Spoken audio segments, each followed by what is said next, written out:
शिक्षा संयोग तरफ पाठक पाठिका मान आउ थे स्वागत जनाई आज विषय वस्तु राघवंक लंका यात्रा अनुकूल विषय आम आज आलोकपात करवा। गतकाली आम कविंकर परिचय जन्म स्थान जन्म विवरणी लेखा कृति एवं लेखनी निश्चित होता केते गुड़िए शिक्षा जहाँकि पाठक पाठिका मानकर हृदय को स्पर्श करिथाए ता विषय गतकाली आम आलोचना करथिले। आज आम से राघवंक लंका यात्रा अनुकूल जहाँ वैदेश विलास 40 छंद संगृहित कर विषय से प्रथम 3टी पाद नवा प्रथम 3टी पद जहाँ वैदेश विलास 40 छंद आनीत जहाँ गतकाली कही जे वैदेश विलास प्रत्येक पदर प्रारंभ हो अक्षर ये आशावरी राग रचित होती। व्याकरण क्लास रे तुम छंद अच्छी छंद क्या कहती छंद केते प्रकार ता से व्याकरण क्लास रे पढ़ा जीवो। एबे आमे देखिबा ये रागवरी राग होची आशावरी आशावरी लक्षण ताको प्रथमे गाई शिखिबा तापरे तार शब्दार्थ नबा भावार्थ लिखिबा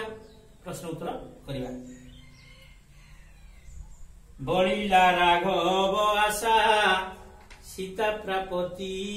रे विचारिले सिंधुपति जीवा पर्वत रे जे बुड़ी गला पकाइले कपि जेते गिरी बुध बुध नदी से लफिफीकृत करी जे विस्मयी विश्वास विस्मयी निश्वास तेजी वरुण प्रसन्ने विनाश नर शयन से दर्भ शयन जे। प्रथम पदरे देखिले बलिला राघव आशा राघव कहे रघुपुत्र तिलक रामचंद्र तांकर आशा बलिला कौथे बोलला ना सीता को प्राप्ति पद्य रूप रही प्राप्ति गद्य रूप प्राप्ति प्राप्ति प्रत्यय प्र उपसर्ग आप धातु 3 प्रत्यय प्राप्ति विचारिले विचार कले सिंधु सिंधु कहले समुद्र जार आहरी अनेक प्रतिशब्द अच्छी सागर समुद्र पारावार जलधि रत्नाकर सागर अर्णव रत्नाकर कुपार सरस्वत अंगावती इत्यादि प्रतिशब्द समुद्र रही। तेणु से समुद्र को पार हेबा पाई समुद्र तरणम समुद्र को पार हेबा पाई से अतिक्रम करिबा पाई से सिंधु को अर्थात समुद्र को पोतिबा को आशा प्रकाश कले रघुकुल तिलक रामचंद्र सुग्रीव को सांगरे धरी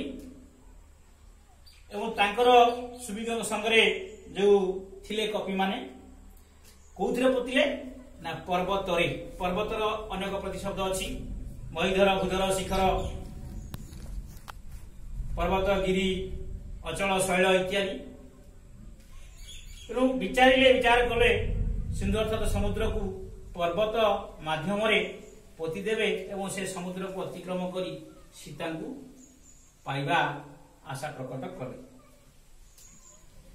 बुड़ी गला पकाइले कपि जेते गिरी जेते कपि कहले मांकड़ जो सुग्रीवंकर सेनाबाहिनी से सुग्रीवंकर सेनाबाहिनी जेते पर्वत बोही आनी पकेले ताहा सबू जल मध्य निमग्न गला बुड़ी गला। आउ कौन कले ना बुद बुद नदी से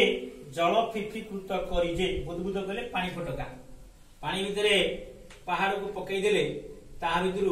सब फटका बाहरिला पानी फटका जहाँ जमी जल मध्य असंख्य फटका हुए एवं किछि समय परे से फटका फुटी जाए। ठीक से भाव में जेतेबेले कपि माने मांकड़ माने पर्वत बोहिकी आनिकी से समुद्र मध्य पकईले से सब जाक बुड़ीगला एवं ताहा फटका कई ऊपर को बाहरला एवं से फटका फिफीकृत कई जे कृत कृत जहा करा जाई अछि तस्य च वर्तमान प्रत्यय लागिछि नदी से जल फिफीकृत करी जे फिफी शब्द करिगला एवं से जल मध्यरे से पर्वत विराटकाय पर्वत आ दृश्यमान हेला नाही। या द्वारा जेते देखिले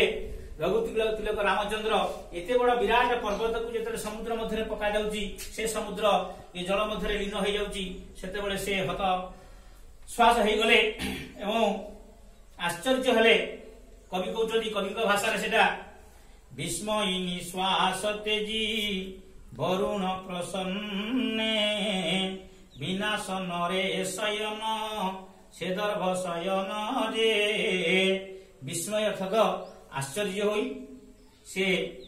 दीर्घश्वास पकईले से बोले रघुकुल तिलक रामचंद्र विश्वास त्याग करी तेजी तेजी माने त्याग करिबा त्यज त त्यक्त त्यजति तेजी वरुण प्रसन्ने वरुण कहले जलर आराध्य देवता होचंदी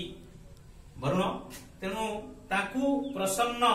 करिबा पाई अर्थात खुशी करिबा पाई आनंदित करिबा पाई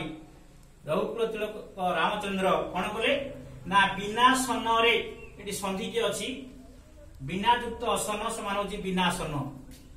बिना असन सर संधि नवम श्रेणी तोर पढाइदिला बिना असन असन असन भितर मध्य पार्थक्य अछि असन कहले जोडा तालवेश अछि असन असन असन अर्थ भोजन आ गोटे होछि असन असन गोटे वृक्ष विशेष अछि गोटे गछर ना असन वृक्ष दंतेश सेटा दंतेश न असन अदंतेश न असन सेटा होछि वृक्ष विशेष गछर ना एठी किंतु बिना असन अर्थात असन कहले भोजन बिना अनसन जा न असन अर्थात भोजन अनाहार रे ता अर्थ होछि सही शब्दर अर्थ होछि अनाहार रे शयन कले अनाहार रे रहिले शयन माने शोइले कोउठी ना दर्भ शयन जे दर्भ कहले कुश गोटे प्रकार गुल्म जातीय कुश घासर ना जहा मुनिया होई थाए एवं चाली गला समय सेटा गोड़े बा हाथ रे तार मुनिया अंशटा फुटी जाए तेरे सेटा होची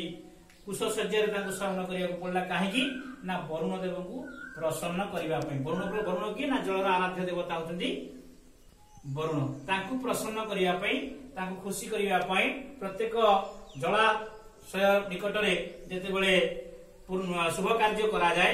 वरुण देव को पूजा करा जाए वरुण देव प्रसन्न हेले जल रे करिवा पई सेति पई से रघुकुल तिलक रामचंद्र कुश सज्जा शयन कले एवं ताकू असन विनाशन अर्थात अनशन रहा पड़ा एवं तापर से कुश सज्जा शयन कले आ वरुणदेव प्रसन्न हेले तापरे सेठी सेतुबंध प्रतिष्ठा हला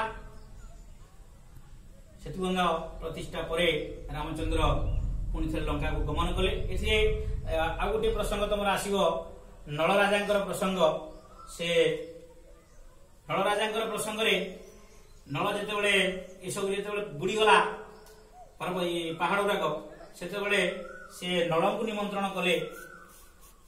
रघुकुल तिलक रामचंद्र नल आसिले और से नल जोटा को छुई देले जो पहाड़टा सेटा न बुड़ी से पथर बुड़ीला नाही सेटा भासीला तेणु नलंकर सहायतार से सेतुबंध प्रतिष्ठा करिवार पौराणिक आख्या रही से नल उपाख्यान परवर्ती क्लास रे कहबी। धन्यवाद। आपरे केते गुडी प्रश्न तुमको देबी से प्रश्नर उत्तर तमे करिवो। धन्यवाद।